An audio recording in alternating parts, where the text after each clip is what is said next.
Well, hello there. This is Virtuoso Chess Noob, learning and having fun with chess.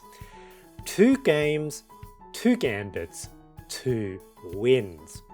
Now, those of you who follow my channel will know that I just love quick wins. I've got a whole series of videos on my channel. Recently published a book at the end of last year, 50+2 Chess Quick Wins. Don't miss out on your copy on Amazon. And part of this is that sometimes it's not enough just to win, but to win with style, particularly in an aggressive, imaginative, emotive type of chess. Everything that categorizes the romanticism of that particular movement, particularly from the 19th century. I just love that type of chess. Now, gambits, some gambits are good, some a little bit more dodgy, and some the engine dislikes. In these 2 games, they're both gambits which Stockfish does not like, but they lead to some absolutely incredible, amazing positions and are super fun to play. Now, my opponent is a very, very nice Greek gentleman, really good sport, let's have a look at the games. So first game, I had the black pieces. The second game, I play with white. And the game started off in a very normal fashion with the Italian game. So e4, e5, knight f3, knight c6, bishop to c4. And against this, I usually play the 2 knights defense. And my opponent here, in a tournament, decides to get a little bit aggressive with the knight attack. Knight to g5, and the logic, of course, is to double team my relatively weak f pawn on f7. And those of you who've seen this before might know that this is potentially the beginning of the fried liver attack, the dreaded opening for people at the beginner level. And in fact, the possibility of a fried liver attack leads to many beginners to not play the 2 knights defense at all, just to avoid that opening. But the 2 knights is actually really, really good. Now, the best move here is to play d5, and then it ends up in some fairly complicated theory. But now we have the Ponziani-Steinitz Gambit. Knight captures e4. Stockfish hates it. Gives white a advantage of plus 2.7. So, it's a really, evaluation-wise not so good. However, in practice at the beginner intermediate level, it's potentially super winning. It's super aggressive and surprisingly successful. In fact, here in lower rated games of Blitz and Rapid in a fairly large online database, black here actually has a slight win ratio advantage. Absolutely amazing. Now, the best move here for white is they need to give up on the fried liver attack, and they need to actually take with bishop, with check, and basically that forces my king, the black king, to bomb cloud. Though even after this, it's quite a complicated position. Black often still gets an advantage, though white definitely has an evaluation advantage here. However, the 2 most common moves here for white, so let's say white, it looks like a mistake, right? It looks like a straight up mistake because, that's what they're trying to do, and that doesn't do anything about that. Doesn't provide any extra defense or anything like that. Or they might go, hasn't black just straight up hung their knight? They're trading their knight for a pawn. What's that about? Well, if they take this way, then we've got a fork. Winning tempo, winning back the material, and also potentially taking control of the center. However, let's say they continue with the fried liver, which is actually the single most common response for white. And here, that is basically a mistake. Look at that eval bar. Here, at low depth, back to 0, 0, 0. At higher depth, black actually has a bit of an advantage. And the logic here is that white is trying to make an attack on black's king's position with a bishop and a knight. However, black now responds to this with their own counterattack, a stronger counterattack with queen to h4, a counterattack with queen and knight. And more than that, that is an immediate checkmate threat. This knight, looking like it can take the rook, in most lines it actually can't. And in fact, in many, many lines, that knight never moves again from that position. This is a serious threat. White has to respond to it. One of the most common responses with white, which is what my opponent played in this game, is queen to f3. That is a blunder. Look at that eval bar. And in fact, at high depth, it's much worse than that. It's about minus 7.5. This is only move 6, a complete reversal. Why is it so bad? Second knight now jumps forward, knight to d4, attacking the queen, also a fork on the c2 squared, c pawn at the moment, which comes with an absolute fork. More than that, consider the knights now control the 4 squares on the second rank in front of white's king, still in the center. Absolutely terrifying. Attacking the queen. What is white going to do? Now here, white tries to scramble their queen, try to move their queen, out of an attack. Very, very commonly, queen to e3. It's another blunder. Can you see why? That's right. Remember the knight attack on the c2 square? Well, that is now a royal fork. So not only is the king forced to move, losing their ability to castle, stuck in the center with the queen hovering around, they also lose their queen. They take back this way, and pretty much now black is completely winning. I think somewhere in the range of minus 10, minus 13. With those numbers, does it really matter? Now, white, my opponent, really good sport, decides to play on. Most people will probably resign in this position. And this gives us a sort of another, shows how the game can progress. Queen forward, check. King forced out now.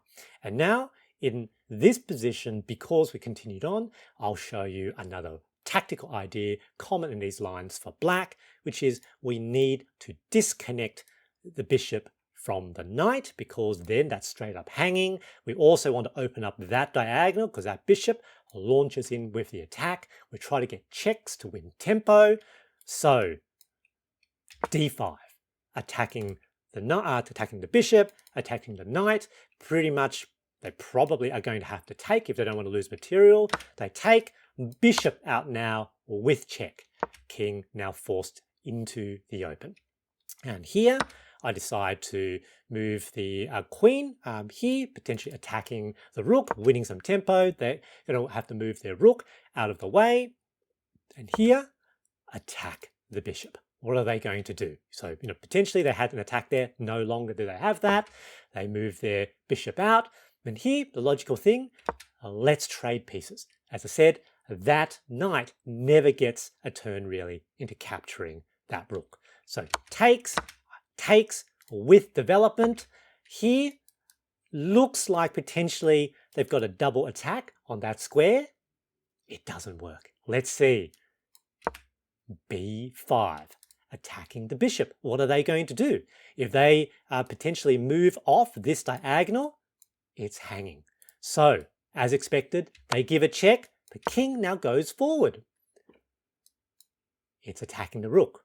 If the rook moves out of the way, I take the bishop.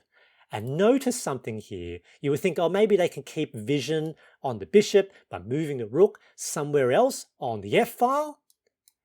Every single available square on the f-file is defended by my pieces. The rook cannot stay on the f-file to defend the bishop. Here, they pull the bishop back, hoping to have a defense. However, hangs the bishop, takes, and on move 18, white does in fact opt to resign. Good game. Absolutely love the Ponziani-Steinitz Gambit, even though Stockfish hates it. look, Steinitz's name is on it. You know, he's an American. I think he was an Austrian American chess player, very first world chess champion.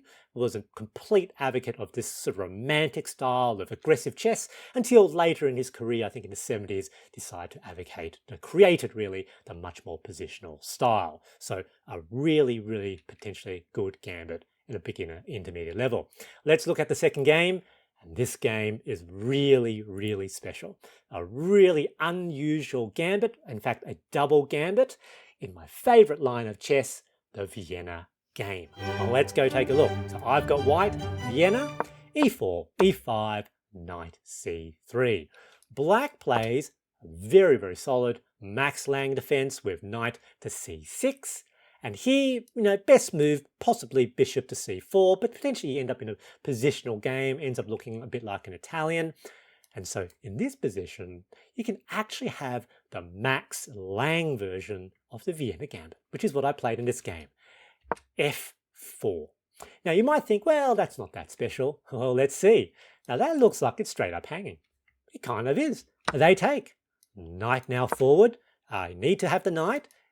It gives me a little bit of development. Also, you know, stops the queen from going there. And here, black plays a very, very common move, g5. Defending their hard-won pawn now on the f4 square. And for those of you who sort of know these sort of lines, you might think this looks a bit like the King's Gambit. And in fact, it is. And, you know, back in the late sort of 1800s, when the Vienna game was first being developed, some of these lines were being developed, it was often thought of as a way of creating a delayed King's Gambit, in fact. Now here, this potentially seems to make a lot of sense. So it's very, very committal, but, you know, it defends that pawn. But more than that, if they push to g-pawn again, and I sort of expect black to potentially calculate these things in daily games, is that that's attacking the knight. Where is the knight going to go? Because once the knight is forced out of the way, very powerful, that comes with check. That knight can't go there. You know, that whole diagonal is covered by the queen. Can't go there, covered by their knight. Can't go there, covered by that knight. So it looks like if they push g4, I'll be forced to undevelop the knight. So that looks really good. And that's part of the logic that you would think black is thinking. Now here, a quote from Sun Tzu is potentially a bit enlightening. All warfare is deception. And one of the ideas here is where you are strong, pretend that you are weak. And potentially you draw your opponent into a trap. Here, these pawns are actually a bit overextended. And I know from having studied this before, is that doesn't really work. Here, we've got h4, counter-attacking that pawn. Obviously, if I take, that's defended by the pawn. That pawn itself is defended by the rook. So again, drawing black to playing g4. They play g4, and now knight forward, not retreating, knight forward to g5. And this is the hamppe-allagier gambit. Pretty bit of interesting history. Hamppe was a Swiss-Austrian chess player, hung out in a government official, I think was in Vienna for a lot of his time. And he actually developed a lot of the ideas and theory that we now know of as the Vienna game and Vienna Gambit. And in fact, the Vienna game was originally known as, in the late 19th century, as Hamppe's game before it became the Vienna game. Allagier, again, very interesting person from the 1700s. And part of his career was actually as the hidden chess master inside the hoax chess-playing robot, the chess-playing automaton, the Mechanical Turk, the Mechanical Turk. And that sort of fooled audiences across Europe. In fact, I think luminaries such as Napoleon Bonaparte and others played and lost against the Mechanical Turk. Very interesting. Now, what's the idea here? Because it's a gambit because that knight is going to die. The logic is we want to damage that pawn, get rid of that pawn, and potentially draw the king out so that we can lead to an attack. So we're expecting this knight to die. And what I'm expecting black to do is they'll see that potentially one of these moves and the knight, again, seems to be trapped. Can't go there, can't go there seemingly, can't go there, no, that's blocked. If I come back, that's taken. So that knight looks like it's about to be trapped. But that's okay for us. Because if they play h6, which is actually their best move, we sacrifice our knight by capturing the f-pawn, drawing the king there, and then potentially we attack this way. However, in this game, black played f6. And that is a serious mistake. Now, what would American Grandmaster Ben Feingold say? Never play f6. And in this situation, it actually is a really bad mistake. At the moment, it's 0-0-0, but their idea here is to capture the knight. If they've made this move, they're almost certainly going to capture the knight. So here, that knight is going to die. Queen takes the g4 pawn. Now they take, and the evaluation now, look at that. Look at white going up at high depth is much better than that. It's plus 4.5. Black is up 3 points of material, and yet the evaluation is plus 4.5. Absolutely devastating. It's such a cool trap and gambit. And here, notice there's this big hole where black's king's defenders should be. They've only got one piece developed. These light squares are now fully open, really, really dangerous for their king. And now queen, h5, check. And basically what we do is we chase their king using checks to gain tempo, using the tempo to develop. Very often they may make a mistake and and basically there'll be a checkmate. Let's see what happens. All right, king comes forward. Capture, g5 with check. King goes back, queen back with check. King forward again. In this game, I played bishop first. Basically, there's a mating attack there. They try to bring the queen along, trying to trade queens. There's no reason for me to trade queens. Check. They try to block the check. Knight jumps forward. That knight is pinned. Check. King comes here now. And here I could take with either the knight or the queen. Stockfish thinks that the queen is a little bit better. But in this position, we're about +6. Better than +6. Or in a certain sense, it doesn't really matter so much. Queen comes out, maybe offering to trade. And in this position, I was actually thinking, maybe I'll cash out. Let's trade queens, enter into a middle game where it is extremely favorable for myself, and I'll just win the game from a very advantageous position, middle game, end game. So here I thought, let's trade. I don't need to move my queen, can take back this way, short castles.